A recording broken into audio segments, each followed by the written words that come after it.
KGMU case में जैसे जैसे जांच तेज होती जा रही है वैसे वैसे नए खुलासे हो रहे हैं। केजीएमयू की सारी खबरें हम आपको विस्तार से दिखाएंगे, बताएंगे, मगर इस समय एक बहुत बड़ी खबर आइए आपको बता दें। पाकिस्तान के अंतर्राष्ट्रीय आतंकवादी हाफिज अब्दुल रऊफ ने बड़ा कबूलनामा किया है। आतंकी रऊफ ने यह मान लिया है कि मुरीदके में ऑपरेशन सिंदूर के दौरान कई आतंकवादियों की जान गई है। रऊफ यह भी मान रहा है कि भारत के ऑपरेशन सिंदूर ने आतंकवादियों के ठिकानों को तबाह किया है और भारत के हमले में कई आतंकवादी मारे गए हैं। इसके अलावा इस आतंकवादी ने यह भी कबूल किया है कि मई में भारत और पाकिस्तान के बीच तनाव के दौरान चीन ने पाकिस्तान की बहुत मदद की थी। चीन के कारण से ही पाकिस्तान के पास भारत की पल पल की जानकारी थी। हम आपको यह भी बता दें कि हाफिज अब्दुल रऊफ लश्कर का टॉप कमांडर है और अमेरिका ने इसे अंतर्राष्ट्रीय आतंकवादी भी घोषित कर रखा है। यह वही आतंकवादी है जिसने ऑपरेशन सिंदूर के दौरान मारे गए आतंकवादियों के जनाजे की नमाज पढ़ाई थी। आज आतंकवादियों के एक जलसे में इसने यह कबूल कर लिया कि ऑपरेशन सिंदूर में कई सारे आतंकवादी मारे गए। आइए हम आपको अरविंद ओझा हमारी संवाददाता न्यूज रूम से जुड़ चुके हैं। अरविंद, साफ कबूल किया है इस आतंकवादी ने कि वहां पर आतंकवादी थे, वहां पर आज आतंकवादी जमा नहीं हो पाए। अंतर्राष्ट्रीय स्तर पर हमारे लिए यह बयान कितना महत्वपूर्ण हो जाता है इस बात को सिद्ध करने के लिए कि पाकिस्तान में आतंकवादी कैंप चल रहे थे और जहां हमने हमला किया वो उन कैंप्स पर ही किया।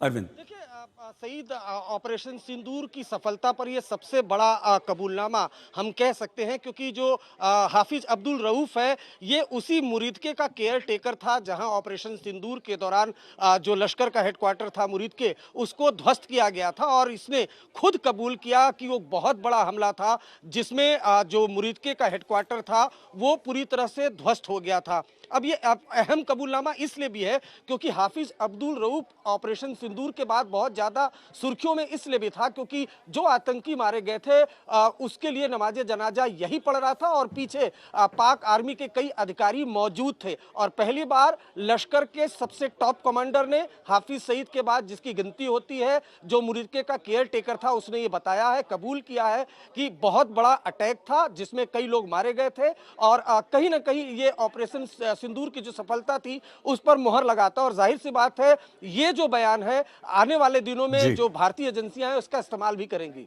किस तरह से ये बयान जो है हमारे लिए बहुत बड़ा सबूत अरविंद बनता है और विशेषकर अंतर्राष्ट्रीय स्तर पर पाकिस्तान को बेनकाब करने के लिए हम इसका इस्तेमाल कैसे करेंगे? बिल्कुल, देखिए एफएटीएफ की अगर बात आएगी तो वहां पर फिर भारत अपना पक्ष रखेगा कि किस तरीके से जो आतंकी गतिविधियां हैं वो पाकिस्तान में होती हैं। जो अमेरिका से प्रतिबंधित आतंकी है खुद ये हाफिज अब्दुल रऊफ जो पाकिस्तान में मौजूद है और किस तरीके से भारत के खिलाफ लगातार जहर उगलता है। साथ ही साथ इसने खुद कबूल किया कि भारत ने आतंकी ठिकानों पर अटैक किया था। जी, बहुत धन्यवाद अरविंद। अरविंद ओझा हमारे संवाददाता जानकारी दे रहे थे और 2 दिन पहले आपको याद होगा हमारे आर्मी चीफ ने कहा था कि ऑपरेशन सिंदूर अभी भी जारी है।